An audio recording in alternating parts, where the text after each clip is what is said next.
Madison Square Garden has always had a strange kind of memory. Walk through its tunnels late at night, long after the crowds have gone home, and you can almost feel it, the echoes of 1,000 nights that mattered. This building has watched champions get crowned and watched them get destroyed, sometimes in the same ring, sometimes in the same hour. It has heard 20,000 people roar so loud the upper deck shook, and it has heard those same 20,000 people go dead silent. The kind of silence that only happens when something unexpected and terrible unfolds right in front of their eyes. By October of 1970, the Garden had already earned its reputation as the place where boxing legends were made. Fighters who walked into that building knew exactly what it meant to step into that ring, that the eyes of the entire sport were on them, that history was being written in real time, and that one mistake could end everything they'd worked their whole lives for. The walls had absorbed decades of that pressure. They'd seen confidence and they'd seen fear, often on the same man's face within the same 15 rounds. But nothing the Garden had witnessed before prepared it for what was coming on this particular night. Nothing in its long, storied history gave it a way to categorize what was about to happen on that small raised platform near center court. The fight game has its own language, its own way of describing speed, power, technique, heart. None of that language was going to be enough for what these 18,000 people were about to see. The event itself was billed modestly on the night's program, just a single line buried among the rest of the card. Exhibition match. 2 words. Nobody reading that program in the lobby that evening had any idea how wrong those 2 words would turn out to be. By the time the night ended, exhibition would feel like the most ridiculous understatement anyone in that building had ever read. What actually happened deserved a different word entirely, one that probably didn't exist yet. The man at the center of it all was a name most of the crowd had only heard whispered about in hushed, almost disbelieving tones. Viktor Sokolov. Word about him had been traveling through fight circles for years, the way rumors travel before someone becomes impossible to ignore. People who'd seen him in Europe described him less like an athlete and more like a force of nature wearing human skin.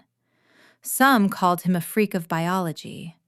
Others, more reverently, called him simply the Mountain.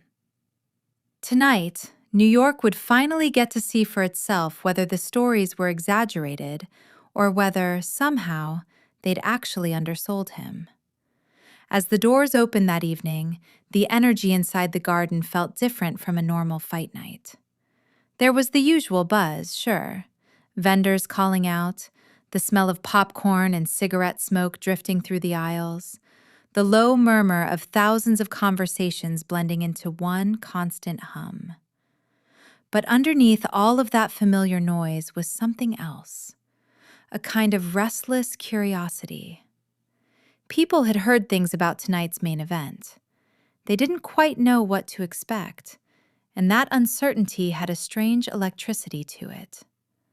Nobody likes admitting they're nervous about an exhibition match, but more than a few people in that crowd felt something close to it.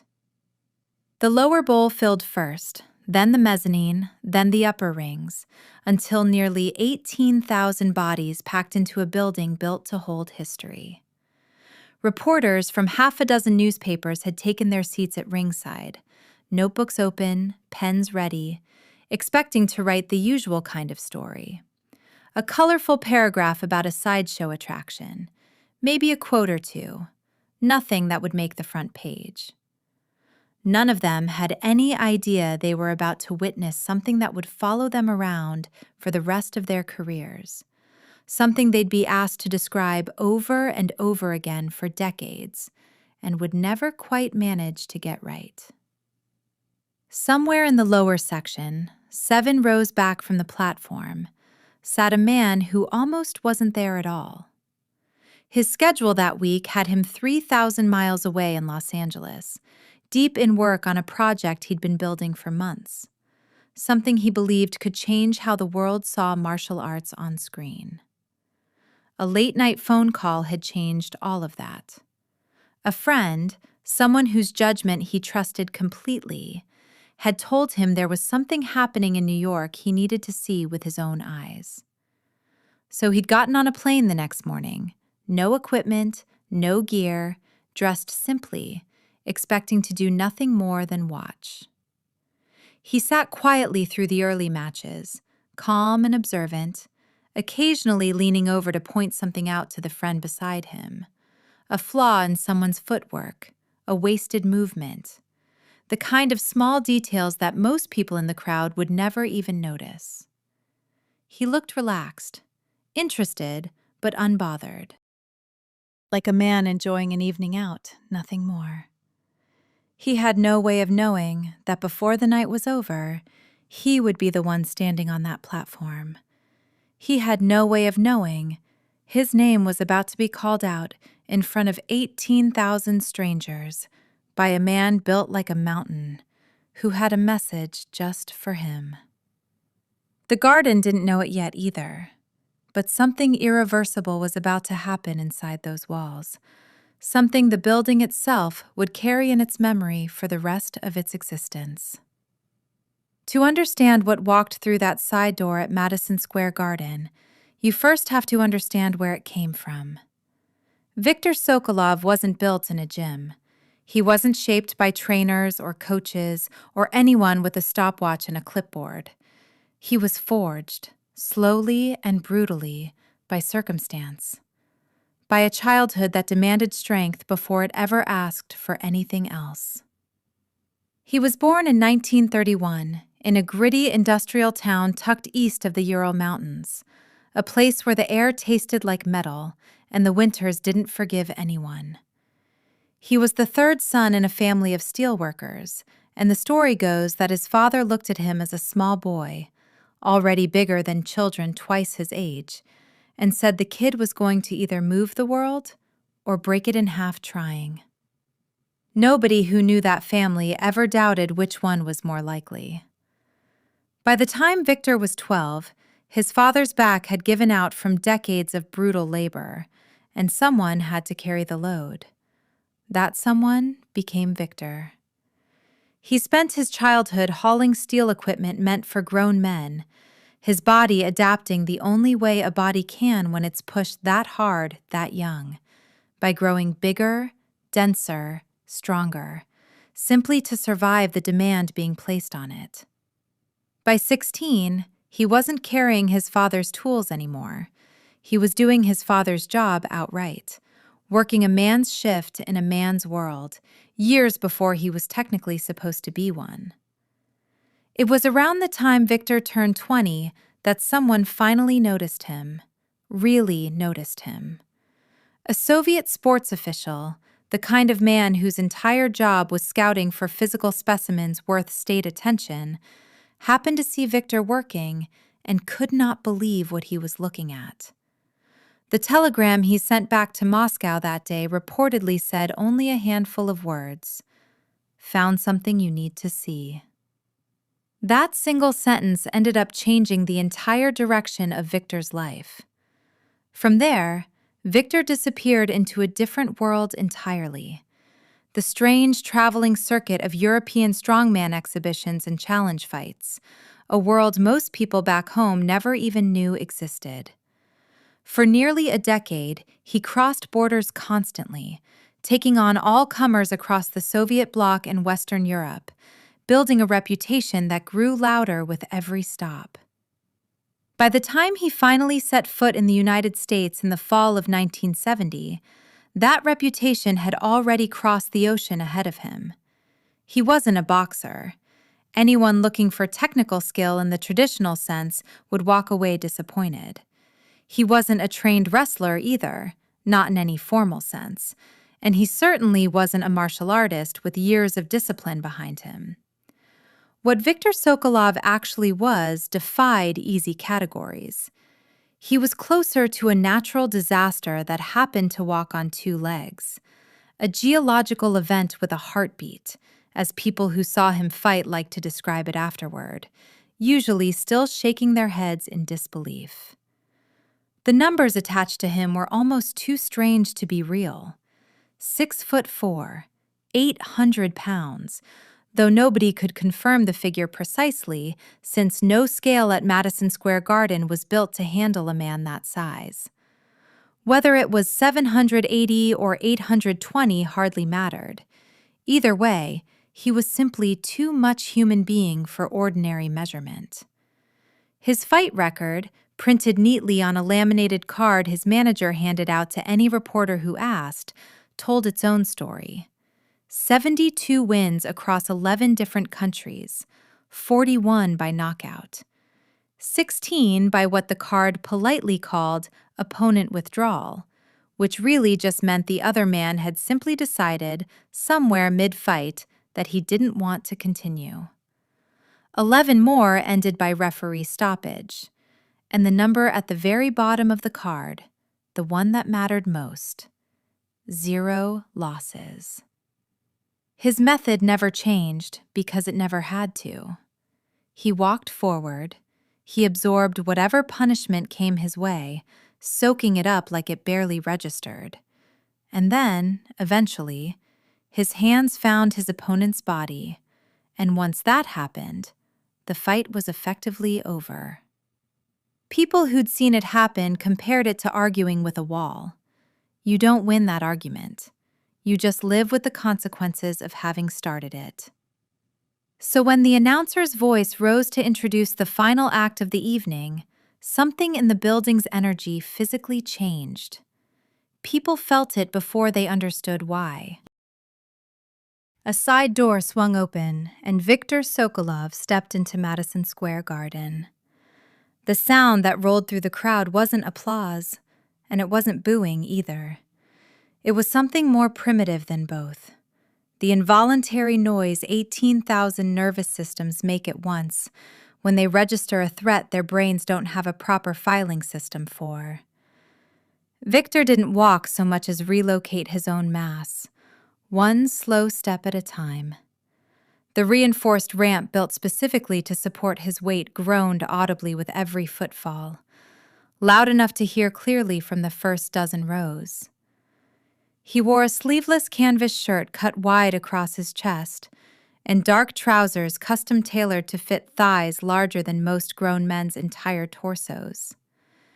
His head was shaved clean, and his neck had long since fused visually with his shoulders into one continuous slab of muscle, making his skull look like it was rising straight out of his chest. He reached the center of the raised platform and simply stood there, letting the crowd take him in. And the crowd did exactly what human eyes do when they look directly at something that shouldn't logically exist. They processed him the way people process an eclipse. Quietly, involuntarily, with the unsettling understanding that whatever they thought they knew about scale simply didn't apply here. The mountain had arrived, and it was only just getting started. Victor's manager stepped into the spotlight first, a small, compact man in a dark suit, the kind of person who looked like he'd spent his whole career managing things most people would find unmanageable. He moved with quick, practiced precision, taking the microphone like he'd done this 100 times before, because he probably had. He ran through the numbers again for the crowd's benefit, even though most of them had already heard the stories. 72 wins, 11 countries, 0 losses. He laid out the rules for the night in simple terms. Victor would take on any challenger from the crowd, any size, any background, with a referee present to keep things from going too far. Standard stuff on the surface. Then his tone shifted, and the whole building seemed to lean in a little closer. He said Victor had something specific he wanted to say tonight, a message aimed at a very particular kind of person. He said Victor was tired. tired of reading interviews where martial arts instructors claimed a smaller, faster man could somehow outsmart a bigger, stronger one. Tired of the philosophy, as he put it. Tonight, he said, Victor wanted to offer the physics instead. And then Victor himself stepped up and spoke. His voice didn't need a microphone to carry. It rolled across the lower bowl on its own, low and heavy. The kind of voice that seemed to come from somewhere deep in the ground rather than a human chest. Through his translator, the words came slow and deliberate. He said he'd heard a well-known martial artist was sitting in the crowd tonight. A Chinese man. Someone who'd built his own fighting style, who showed up in films and television demonstrating moves that Victor, with a clear edge of contempt, called entertainment. Then he raised his arm. One enormous finger extended outward, swinging like a crane beam rotating into position. The spotlight followed it instantly, sweeping across the lower bowl until it landed, unmistakably, on a single man sitting in row 7. 18,000 heads turned at once. The man in the spotlight didn't flinch. He sat perfectly still, hands resting calmly on his knees, spine straight, eyes already fixed on the platform before the light even reached him. Almost like he'd known this moment was coming and had already decided exactly how he was going to react to it. Because, in a way, he had. His training partner sitting beside him reached over instinctively and grabbed his arm. Whatever was said in that moment, it didn't register. The man's eyes never left the platform. The translator kept going. Victor said he understood this man, Bruce Lee, had spent his entire life studying how a smaller fighter could defeat a much larger one. He said he respected the effort, even if he had no respect at all for the conclusion. He said tonight he wanted to give Bruce Lee the chance to test that theory himself, live, in front of every single person in the building, against the most undeniable counter-argument he could possibly offer: himself. Then came the sentence that would follow everyone in that building for the rest of their lives. Victor said, slowly and deliberately, that if Bruce Lee stepped onto that platform, he wouldn't simply beat him, he would end him. Not his reputation, his body. He told the crowd that Bruce Lee would not leave Madison Square Garden the same way he'd walked in. The building went quiet in a way buildings rarely go quiet. Not silent exactly, but the normal background noise of a packed arena simply vanished, replaced by something heavier. And then Bruce Lee stood up. There was nothing dramatic about it, no flourish, no hesitation. He rose from his seat the way a person rises after finishing something they've read and fully understood, calm, certain, already past the point of needing to think it over. His training partner grabbed his forearm with both hands, trying to hold him back. Bruce looked at him, said something quiet, and the grip loosened. Later, his friend would say Bruce had only spoken 3 words. Not now, Dan. Bruce stepped past him into the aisle. A man seated at the end of the row stood up automatically to let him through, the kind of reflex courtesy people offer without thinking, and then seemed to suddenly understand exactly what he was clearing space for, mouth slightly open, frozen in place. As Bruce made his way toward the platform, the silence in the building cracked open and the noise came rushing back, but different this time, layered, rising in waves, first scattered voices, then entire sections, until the whole lower bowl was producing a sound that mixed warning, encouragement, and something raw underneath it all. The unmistakable noise of a crowd realizing something irreversible was happening right in front of them, and not knowing whether to stop it or simply watch it unfold. Near the base of the platform stairs, a stranger reached out and put a hand briefly on Bruce's shoulder as he passed.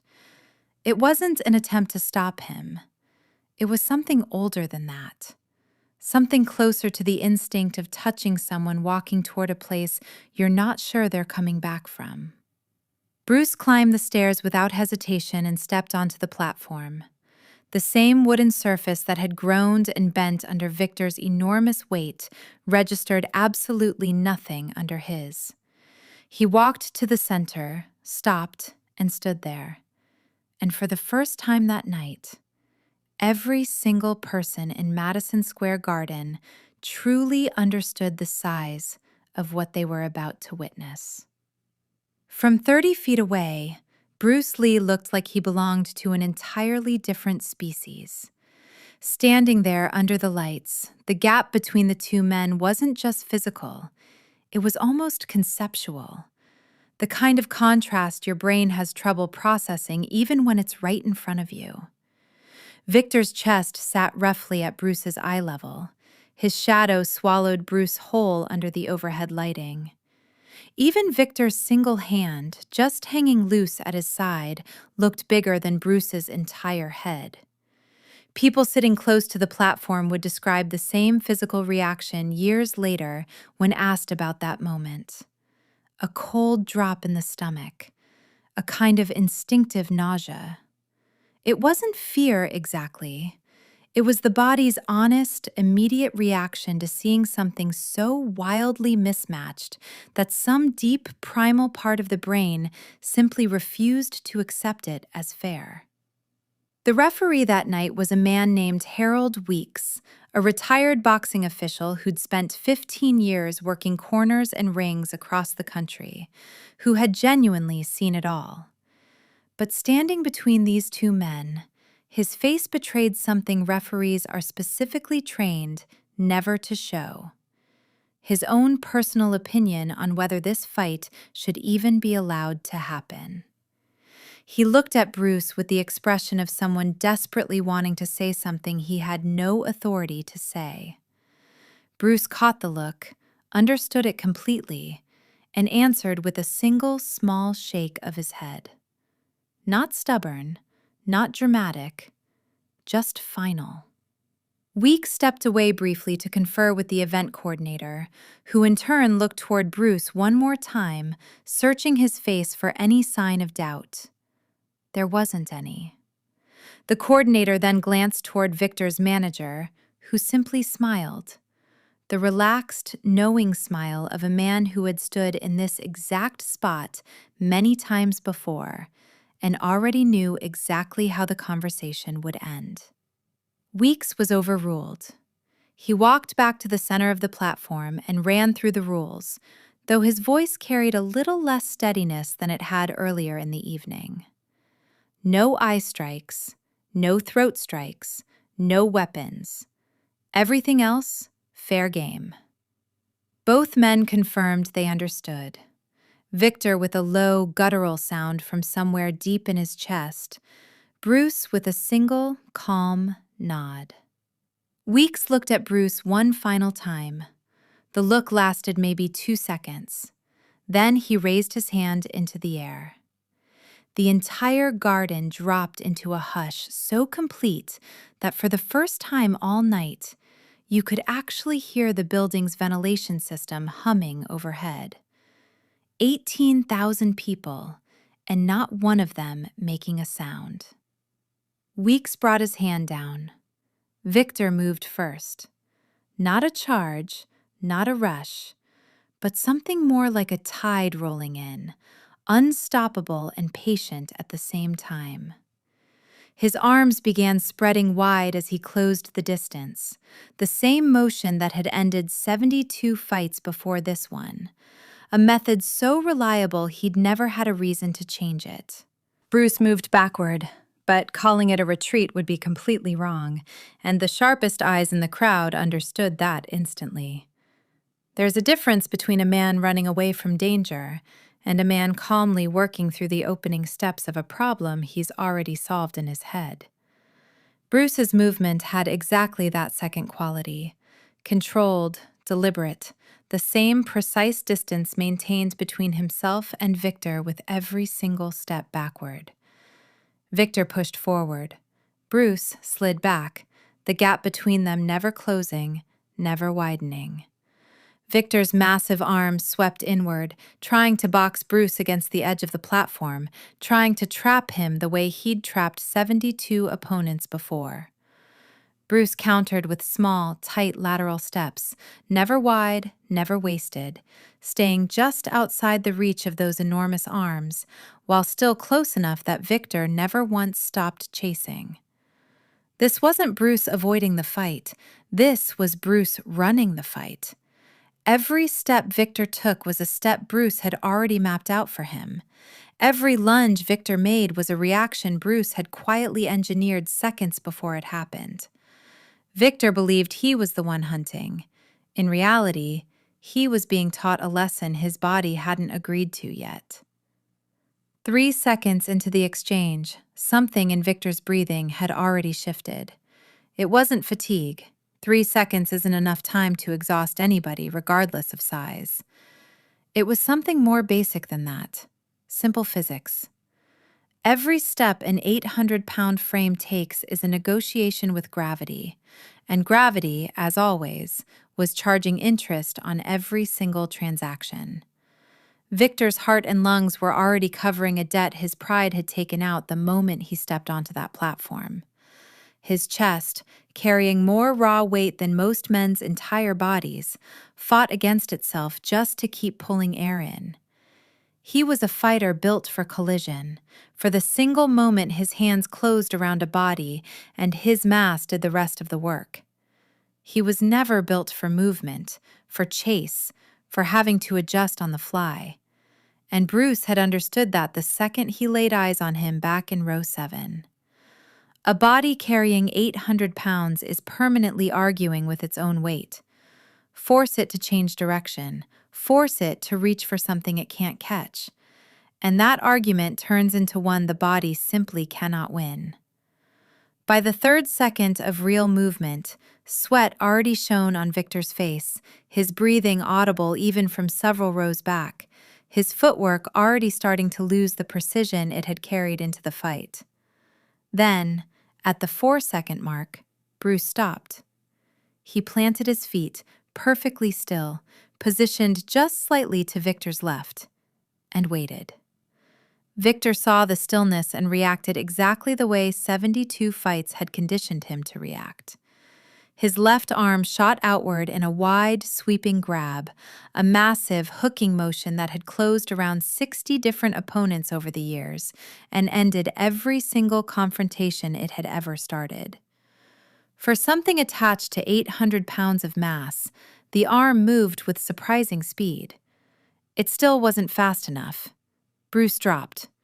Not a dramatic collapse, nothing theatrical about it, just a tight, controlled 8-inch lowering of his entire frame, timed perfectly to let Victor's forearm sweep through empty air exactly where Bruce's head had been a split second earlier. The miss did something Victor's body couldn't recover from cleanly. His torso followed the momentum of his own arm, rotating hard to the left, his weight shifting with it, and his entire right side swung open, completely exposed. For one critical, fragile instant, Victor's right knee was the only thing holding up the majority of his enormous frame, loaded with the full force of a committed lunge gone wrong. That's all Bruce needed. His right leg fired, not upward, not flashy, no spin, nothing for show. Just a low, direct, straight-line side kick, the heel of his foot driving into the outer edge of Victor's right knee at exactly the angle a human joint is least equipped to handle. Sideways pressure, full force, against a hinge already straining under 800 pounds of committed weight. The sound that impact produced was unmistakable, even from the cheap seats. Everyone in the first 6 rows heard it clearly, and more than a few of them would spend years afterward trying to describe it accurately to people who hadn't been there. The exact sound of a body's understanding of its own limits being violently rewritten in real time. Victor's right leg buckled inward. It wasn't a total collapse. There was simply too much muscle wrapped around that joint for it to give out completely. But it didn't need to be total.